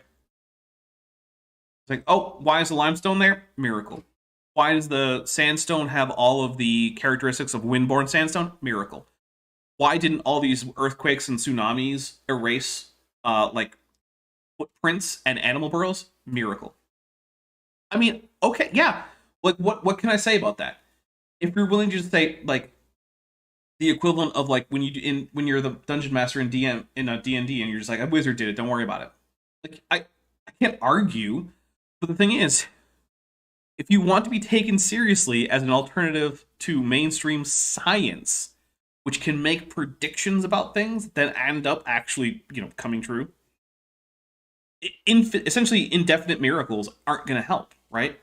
And also, it means that no one has a reason to believe your interpretation of the past without already having agreed with you about both the importance and the interpretation of Scripture. Which means, why are we having this discussion? If you want me to take seriously the idea, the whole thing is just miracles top to bottom, okay. But instead of talking about geology, you now have to talk to me about why it is you think, one, that the things you hold to be Scripture are in fact from God, and two, why your interpretation of them is the only one that I should be taking seriously. And the thing is, young Earth creationists tend to do it in the reverse. They tend to say, look at all the evidence for creation, therefore go be a Christian. Well, no, you're doing it backwards here. I like what David B22585 in the side chat says. Scientists just have a bigoted anti-Last Thursdayist bias. It's true. For anyone who might not know, Last Thursdayism is a sort of a mockery of the idea of God creating the earth to look old. And basically it says, well, maybe God created the world last Thursday, and everything since then is just part of the appearance of age, including all of your memories, all of the works of history, all the ancient ruins in the world. All that stuff is just part of the appearance of age, and God just created it miraculously last Thursday. And the thing is, one, there's no way to prove that wrong. But two, if it's true, and literally everything about the universe is as it would be if the universe existed before last Thursday, then the only rational thing is to treat it as if it did exist before last Thursday and continue on with your life that way. So, yeah. Anyway, here we go. When they're trying to interpret features that they see, they're trying to interpret these from within the boundaries of naturalism, but it cannot be done. When they look at these vast layers exposed in the Grand Canyon. Okay, so now he's done a little bit of a bait and switch. So first he said that naturalism cannot explain the miraculous nature and effects of the flood. Okay, fair enough. If there's a miraculous flood and you're willing to invoke miracles, then sure, it can. However, now he's reversed it and saying the flood can't be correctly explained by naturalism. So that's the thing. It's like you're making opposite. You got to be consistent here. Is it that naturalism can't explain what would happen in a flood, or that the flood is miraculous so it can't be explained? Those aren't the same thing. Anyway, here we go. Again, did these layers of rocks form slowly and gradually over long periods of time, as Yes, because of physics. they argue, or did they form catastrophically? Was the Grand Canyon formed slowly and gradually over long periods of time, or catastrophically? Okay, so, we might do another little bit of screen sharing here. So I'm going to look up a couple things. Sorry for the clickety-clackety. I have an extremely loud keyboard, and it's fairly close to my microphone. So we're going to look up, let's see. We're going to look up Scablands, Washington. And we're going to get some nice photos of the Scablands in Washington. I'm going to show that to you guys in a bit. You'll have to give me a few. So we're going to look at the Scablands, and I wanted to get a nice... Oh, there's a really good one. I really like that picture. So we're going to open that in a new tab. And I was right, it is the Lake Missoula flood. And then we're going to go with... We're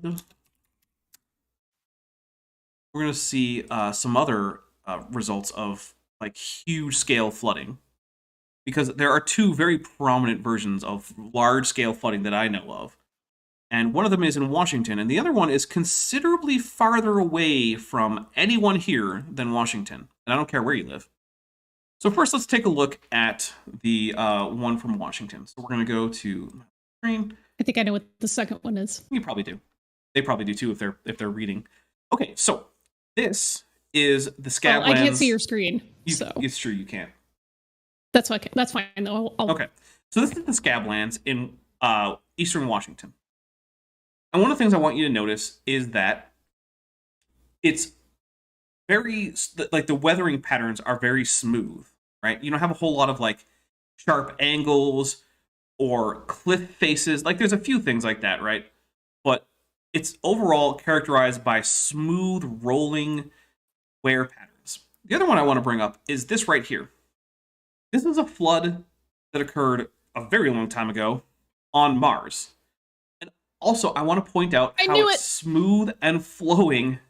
And this is actually an outflow from a flood that came out of the eastern end of Valles Marineris. So we're actually looking like the top of the screen here is east, and this is west, and we got north over here and south over here. And so this flood came rushing out towards the east and kind of turned off north, and you can see how it makes these smooth channels with smooth-sided canyons. That's what you expect. Now, what you don't get is this Grand Canyon switchback. That's one word, whatever. All right, so we're going to go to images. And so what you don't get are, you know what, we're going to make it one word. Okay. We'll do horseshoe bend because there's more. Horseshoe bend. There you go. There's the famous one. Yeah, what you don't get is this, right? We'll open the image tab. And we'll see. This right here, where the water takes like a 180-degree turn. Rushing floodwater physically doesn't do that. That's not how physics works. How do you answer the whole Hoban thing where he's like, oh, you know, the Colorado River didn't carve the canyon, it just happens to flow through the channel. Okay, well then if the canyon was carved by any kind of rapid water, you would get the results of flood runoff, which isn't things like this horseshoe bend. So whether or not that river carved the Grand Canyon, and in fact we actually know that the current Colorado River is not what carved all of the canyon, although it was rivers the whole way. Because actually the direction of flow through the Grand Canyon has changed. It wasn't always going from east to west. So at some points in its history, it went from west to east. So yeah, it's true. The Colorado River didn't carve the whole thing, but neither did flood runoff, because that's physically impossible. When flood has runoff, you get things like we just saw on Mars or like we just saw in Washington. We're going to go back. Yeah. So the Grand Canyon was neither deposited nor eroded rapidly, because in order to do so, you would have to invoke unlimited miracles, which I guess fine, you can, but then you can't pretend that you can use that idea to then predict future data, because you can't. All right. Oh, doggy noises. They argue for slow and gradual deposition and slow and gradual erosion. But I argue that it's impossible for a geologist today that's rigidly bound to naturalism to correctly interpret the geology of the world. Okay, you've said that a lot, buddy. I would now like you to explain why. Because we've been here sitting through, okay, well, like 12 minutes of this. But you've made the claim a lot, and that's great. Claims are fun. I like claims. Everyone should make claims. But then what you should do is you should back up the claim. Them. Yes. Making claims is a vital part of any kind of inquiry. You got to get to the next step, though. Because again, remember, this event was not purely natural. Not only did God cause the event, but more importantly, the animals and humans that survived this event did not survive it naturally. They survived it due to an act of supernatural intervention. Well, okay, so I kind of like that, because I think we all understand that if the flood actually happened according to, like natural laws, the way that people like AIG or ICR said it did, that a wooden boat would not have saved you from that event. So I do like the idea. He's like, yeah, no, that the flood wasn't survivable. God had to miracle the ark into safety. Now, which then just raises the question: why not just like suspend everyone in time, plop them back down after the flood, or just isn't it finger snap everyone Hebrews away? that says that the ark was a figure of Jesus, and since he miraculously saved you, that would therefore backwards imply I don't remember that if there that's was a in Hebrews. miraculous. I don't remember. I if don't that's remember in Hebrews. which book it's in. Yeah. Although, so one of the most long-standing methods of interpretation of the Old Testament in Christian theology is typology, where you say these various things are prefiguring various later events, either also in the Old Testament or later on. So, for instance, I'm familiar with them. you'll get Christians who will say things like, the Ark of Noah is also a type of the Ark of the Covenant, which protects, the words of God and whatnot, which is itself a type of Mary, and then, the whole thing. I'm not here to endorse or reject it, although I will note that it is one of the most long-standing types of Christian interpretation of the Old Testament, and it also is one of the most explicitly non-literalistic ways of interpreting the Old Testament, which is weird, because now we've got people who are like, literal meaning is the most important meaning, which historically Christian theologians would look at you like you had three heads if you tried to go with that. They'd be like, "What are you talking about? There are way more important things than the literal interpretation of all these things." Yeah, they don't want to take some of this literally because that's going to undo all their little like power verses. So, here we go. This precludes or prevents a naturalist from interpreting the geology of the world correctly. Because when they look... I just like that his main argument is like, yeah, if you look at this without just assuming crazy magic all the time, sure, you don't come to the conclusion that I would like you to come to. Like, okay, I mean, if that's the take you want, then sure. And you know what? We'll take a drink, because he's right. Unless you just assume a whole bunch of miracles, yeah, you don't come to the conclusion of a flood. Look at layers like those you see here in the Grand Canyon. They're not just trying to interpret those layers, but the world as it now exists. On top of those layers of rocks, life exists. Lots of life. Lots of fragile life that would be completely unable to survive an event capable of laying down all of those layers in a single event. Well, there is no such event, so I have no way to assess the truth value of the claim that modern life couldn't survive such an event. It's kind of like saying, hey, could modern life survive a Glorpting event? Like, I don't know. What's that? And the answer is like, I don't know. Well, then I don't know. Maybe. It's meaningless. It's a meaningless statement. It simply couldn't happen. But the Bible says there was just such an event that nothing could survive except for those that were on board Noah's Ark with Noah. So the fact that life was saved from this event through an act of supernatural intervention prevents a geologist from correctly interpreting the geology of the world. They must instead propose that the life on top of those vast layers today survived it naturally or on their own, which means those sediments had to accumulate slowly and gradually over long periods of time at a rate or in a manner that life could have survived it naturally. They can never correctly interpret the geology of the world. Well, as a result of adopting uniformitarianism, most geologists today are highly biased against flood catastrophe as an explanatory mechanism to explain Earth's geology. Okay, it's almost... I'm not going to say fully, but it's almost like once someone came up with the idea, other people went back and checked their work. Right? And here's another thing. Geologists are not generally uniformitarians in the strict sense today. Modern geology works on something called actualism, which recognizes the fact that many significant aspects of the Earth's geology are in fact the result of catastrophic events, like floods, meteor impacts, volcanoes, earthquakes, tsunamis, things like this, right? So I'm not sure why we're going to the 1920s to talk about modern geology and whatnot, but like, okay. Oh, I guess it's because he's the one. Oh, hey, we're going to talk about the flooding in eastern Washington. We're going to talk about the scab lands, the thing that doesn't match the entire globe, even though it should if he's right. Okay, sure, buddy. If that's where you want to go, we'll go there. Okay. This bias is well illustrated by the story of Harlan Bretz. In the 1920s, Harlan Bretz... 1920s is before actualism became the dominant interpretation of geology. Just want to point that out, that yes, geology has advanced over time. Shocker. No, it all stopped in like 1843. Oh, yeah, maybe that's what happened.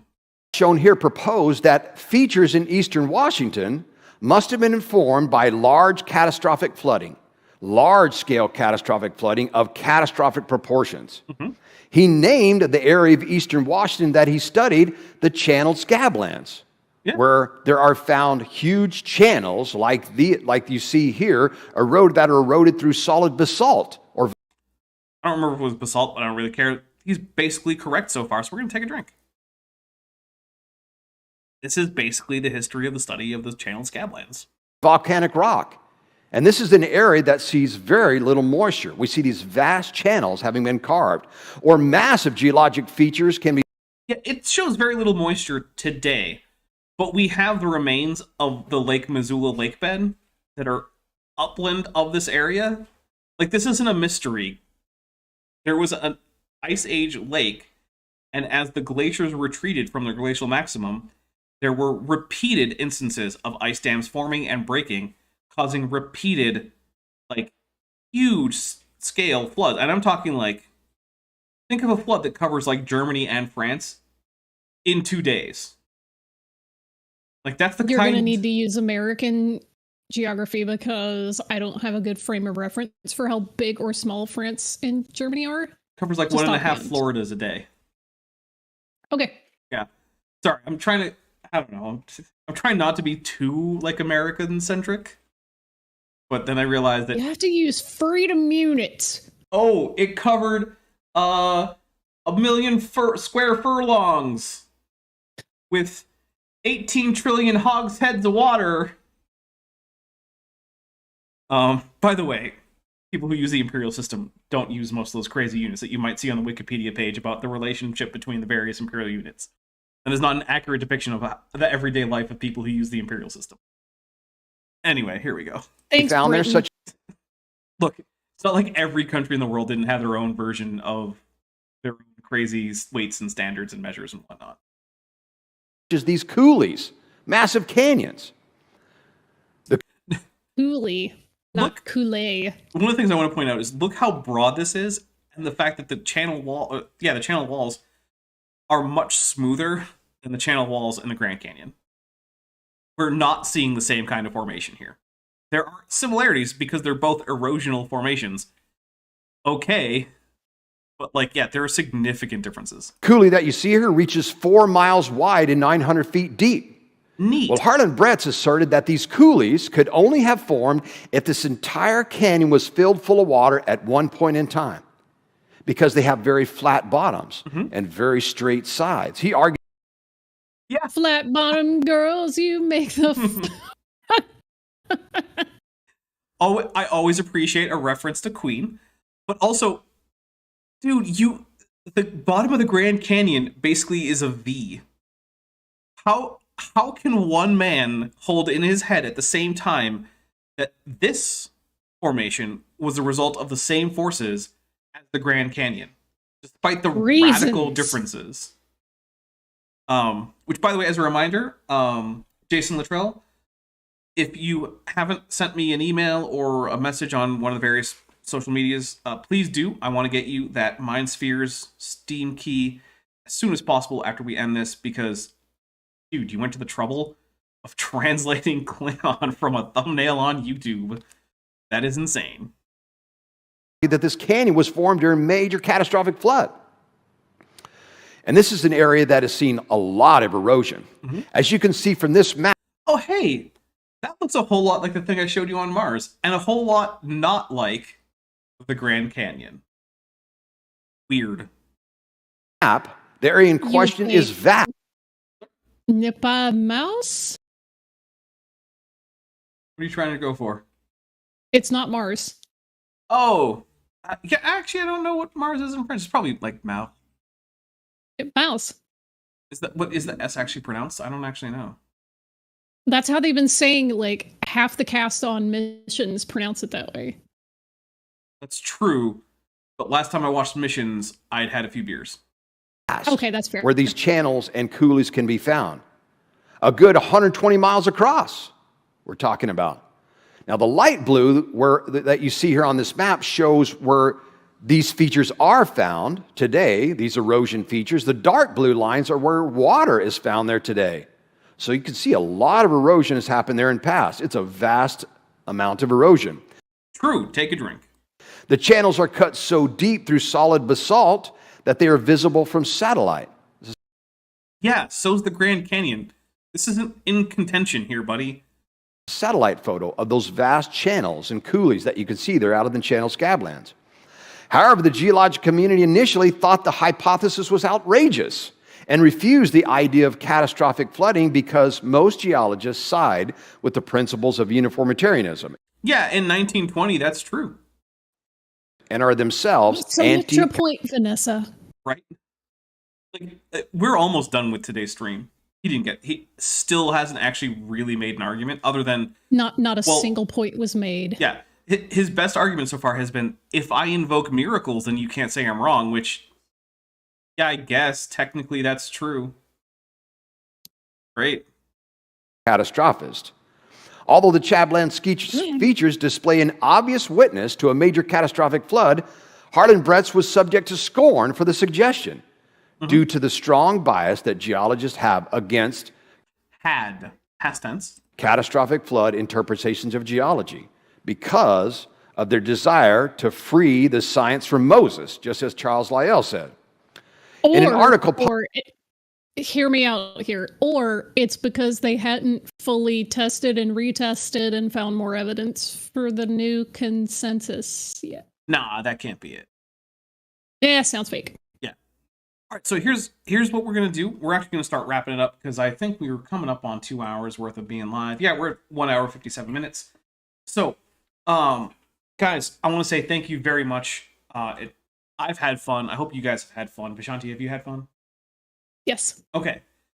Which also technically wasn't your last appearance on my channel, your like face reveal to the internet?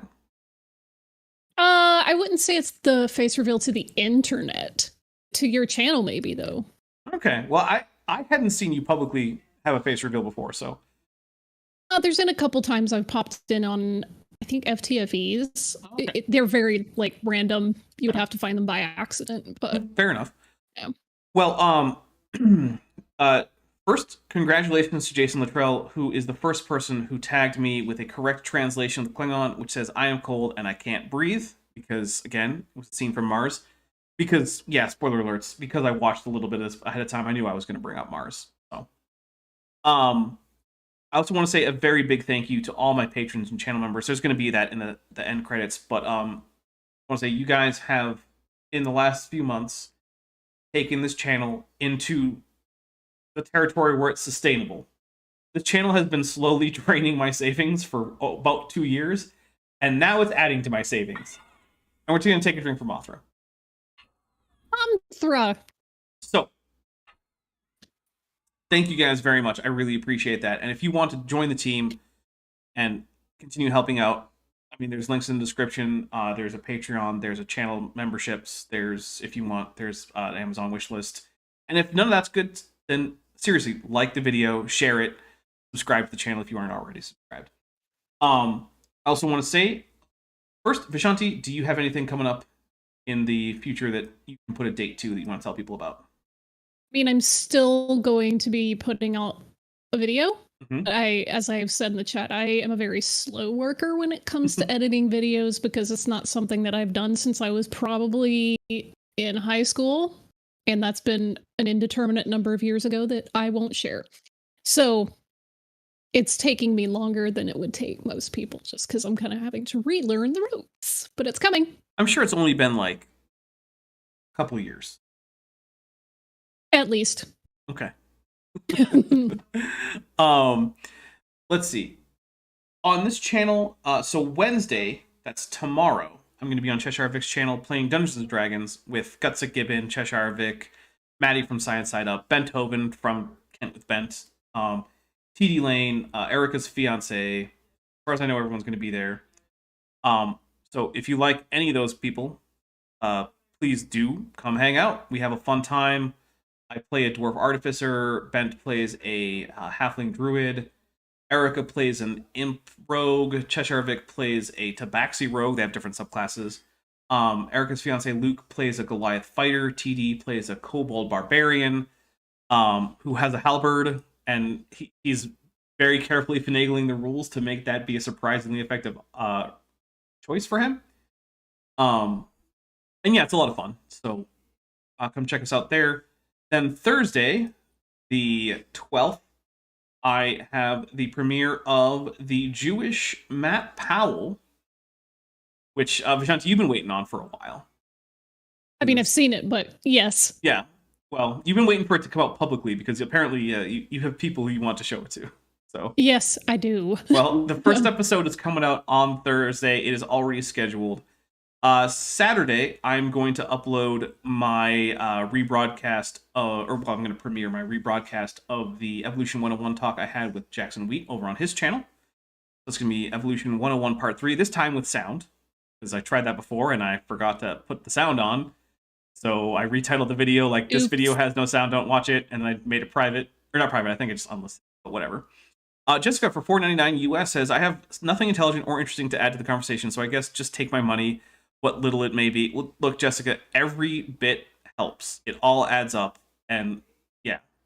You know, that's one of the things about a collective endeavor like this, right? Every single bit helps. No matter how little or how much you give, it definitely positive thing. Let's take a look. Looking ahead. So the 17th is scheduled to be a Matt with Maddie. I am not terribly confident that that's going to happen because the next day is going to be Power Rangers Jungle Beasts over on Top Hats Off, my off-topic channel. And I know that Maddie will not be there for that. I already have an excuse for her character to be absent for the session.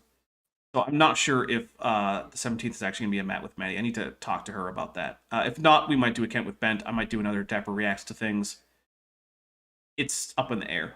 Then the 19th will be the next episode of the Jewish Matt Powell, where he talks about cold stars, where if you approach the star too closely, you'll get cold, because that's how cold works. Spoiler alerts, no, that's not how cold works. Okay, I think that's it. We're going to leave you guys with my end credits. Thank you very much. And again, congratulations to Jason Luttrell, who won a Steam key. All right, we are out of here, guys. Before you go, I want to take a minute to thank my patrons and channel members, especially those pledging $20 or more. Work in Progress, Benthoven, Cynically Skeptic, Denny5252, Ian Chen, John Ackerman, Landon Knoll, Iapetus, Mabbity Babbity, Sphincter of Doom, Star Runner, and The Venerable Bean.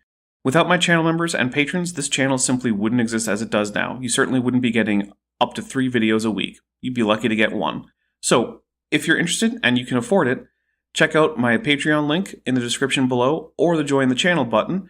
Both of them get you access to the special patron and member-only Discord server, where I like to hang out. And at higher tiers, you can also get access to other things like your names in this credit, video requests, and more. No matter how much you pledge, you always get early access to my videos, and as of the time of this recording, that's about 10 different videos that you could have access to. If a monthly pledge isn't right for you, there are always other ways to support the channel. I have a merch store linked in the description. There's also an Amazon wishlist link there. And if none of that's right for you, and you just want to support the channel without spending any money, just liking these videos, commenting, and sharing them on social media goes a long way.